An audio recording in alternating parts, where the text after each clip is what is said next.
Hello, viewers. Welcome back to our channel, Walking Thoughts Nebraska. This is our last video of our adventures in Rome and Florence. So thank you very much for sticking it out. I know it's been long weeks of looking at different churches, different sculptures and artworks, but we just want to be able to share with you all the fascinating things we saw, like that fresco over there we saw here in Florence, and then the ones in Rome too. They are all amazing pieces for us, and we want to continue reliving the adventure before we move on to the next one. Similar with Rome, they do have a number of Catholic churches that's been built since way before, centuries ago, and they were able to maintain it. And then, of course, you're going to see the artworks and the sculptures that they have collected throughout the years. This is one of the churches in Rome. It was open when we happened to be walking down the street, and so we went in and was able to see how magnificent it is. If I remember correctly, it's named Holy Trinity or something like that, but don't quote me on that. This is just one of the beautiful churches we saw. Florence's museums, palaces, and churches, such as this one, house some of the greatest artistic treasures in the world. Actually, in their website, for you to be able to visit their place, they have a lot of descriptions there of who are the famous artists who have been part of creating that fresco or sculpting the sculptures that you see around churches or museums or palaces. So when you get to go, if you're interested in knowing all of those details, they do have some information card typically inside the chapel or beside it to be able to share with you the description, and they have all of those pieces of information for you. Some of the churches here in Florence has an entrance fee. I believe that is to be able to help in the maintenance of the church. This one though was open to the public. I don't remember us giving a donation for this one, but the next couple of churches that we visited in Florence, you have to have a ticket. They actually updated some parts of the church to be able to have like an entrance area and an exit area so that they are able to monitor the crowds. And I think that just helps with maintaining the facilities. So after touring this church out, we start walking down the streets again, and then we head into the Basilica di Santa Croce in Italian, or Basilica of the Holy Cross. That's the church there. Basilica di Santa Croce is one of the churches that has a fee for you to be able to get into. It's either €8 or €9 to be able to get into the church. And this is the piazza or the plaza surrounding the area. So that in itself is already a view. But this is one of the churches that we decided we're going to pay so that we could look at the different architecture and art pieces that they have inside. So once you get inside, you are able to see some information, especially it being the burial place of some of the most notable Italians, such as Michelangelo, Galileo, Machiavelli, and the poet Fasolo, the philosopher Gentile or Gentile, and the composer Rossini. More information about this church. This basilica is the largest Franciscan church in the world. Its most notable features are the 16 chapels. So they do have chapels there around the church, and they are decorated with frescoes by Giotto and his pupils, and its tombs and cenotaphs. Legend says that Santa Croce was founded by Saint Francis himself, but we don't have any proof of that. So those openings there, those are the chapels. So if you start looking here, so that's the altar, and then the side of the churches here, you're going to see some openings there, and those hold arts and different masterpieces by the known artists of that time, and you get to see all of those frescoes around and other sculptures too. So this is one of the 16, and we're going to have to show you some more as we go along. Some more information is that In 1866, the complex became a public property as part of the government suppression of most religious houses following the wars that gained Italian independence and unity. Among the 19th century's restoration, though, the 16th century altars and pilasters that you can see around, it was removed from the Bardi Chapel, and it shows Giotto's frescoes of the life of Saint Francis, which include the death of Saint Francis. So you're going to be able to see that here. There are some missing sections in the altar, but they are able to attach it to the wall. It was heavily restored in the 19th century, so that's about a couple of centuries ago too. So still looking at that, that still feels like it was just created yesterday, and they're able to show you all of the pieces and all of the details of the different lives of saints or important figures that they have created each chapel for. One of the things about Basilica di Santa Croce was that it became a famous funerary monument. The basilica became very popular with Florentines as a place of worship and patronage, and it became customary for greatly honored Florentines to be buried or commemorated here. So basically, if you're well known or rich enough, you're able to donate so that you could have your body buried in one of the chapels or in one of the places here. Some were in chapels owned by wealthy families such as the Bardi and Peruzzi.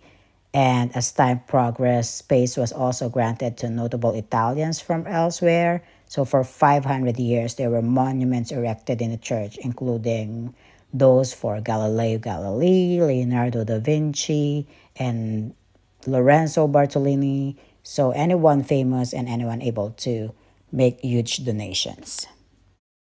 We had started sharing with you this part of the church, which is already the museum. This, as you could see on the sign, shows that it's a collection of art pieces by the Medici family. They were very influential family at that time, and I believe they are still living descendants of that family, or maybe not. I'm not sure. We didn't do a tour guide for this one, so I don't remember. I'm just trying to remember from what I've read. The Museo dell'Opera di Santa Croce is housed mainly in the refectory area or also off of the cloister. A monument to Florence Nightingale stands in the cloister in the city in which she was born and after which she was named. Brunelleschi also built an inner cloister completed in 1453. As you can see with the art pieces, they are very bright and vibrant, and all the details you can see, you have to really make sure that you pay attention to what they're showing. Different faces and the left and the right side of those paintings have meanings, and those small placards there explain what they are and what you're supposed to see and what you're supposed to be looking at. Additional information on the church and this art area or the museum area. In the 1940s, during the safe hiding of various works during World War II, Ugo Procacci noticed the Badia politic being carried out of the church. He reasoned that this had been removed from the Badia Florentina during the Napoleonic occupation and accidentally reinstalled in the Santa Croce. So whether that is true or not, that is just something that they wanted to take note of and then be able to put it back to where it needed to be.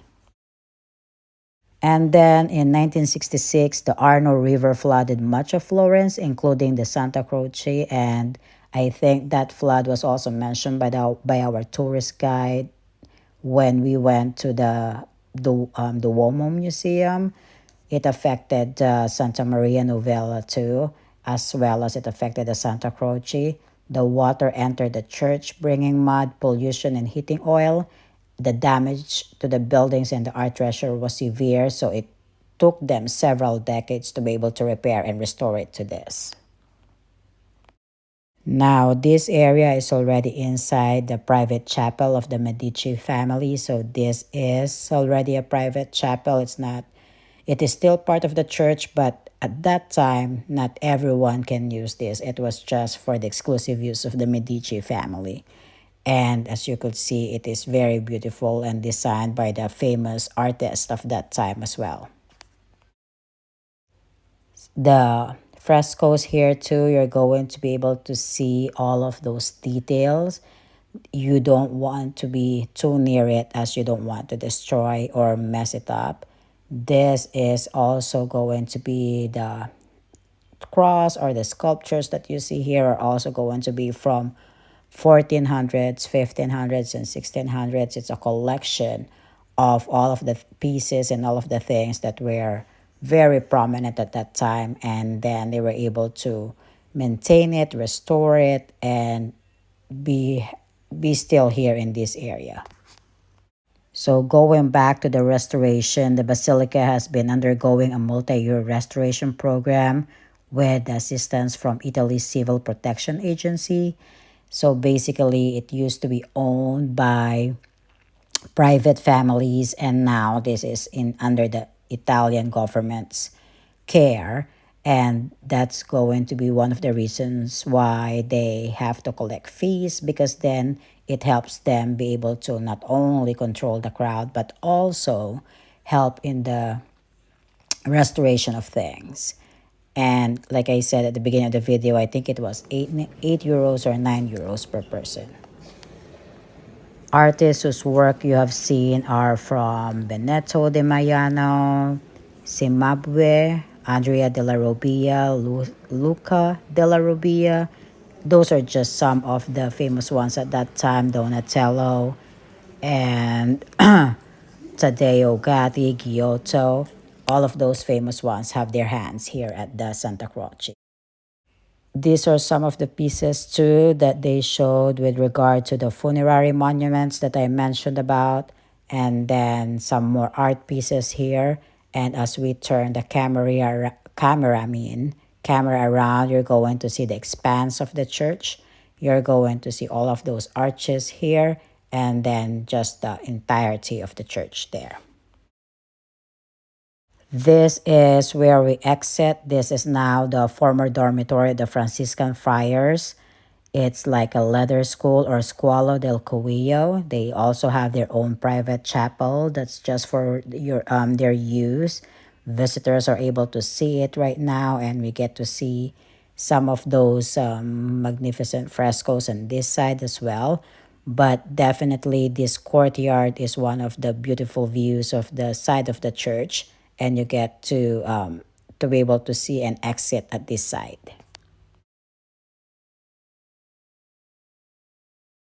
And then after Santa Croce, we walk some more, and then we're about to end our day. But we were able to pass by one more church. This is the Santa Maria Novella, not the other one, but not the Duomo, but this is just another well-known church here. They do have a ticket too to be able to enter, and I think this is just one that we did go in for the mass, and I was just able to get a few videos in, but during the mass you can't take photos. This video was outside while we were waiting for them to let us in for the Holy Mass. You are able to go visit it, and then they end at 5 o'clock, I believe, because the Holy Mass starts at 5:30, and you can't go in until it's time for the Holy Mass, because technically you have to pay to be able to go in. So this one was just a short video of that, and then they let us know that once the mass starts, you can't take videos or photos anymore. So this is just going to be a few snippets of that church, and when we have time next time, we'll give you more, because we were not able to include this in our itinerary in the morning. We are going to end our video here. This is the last of all of our trips in Rome and Florence. Thank you for joining us. Please hit subscribe button, like button, and notification bell. We'll see you again next time. Bye.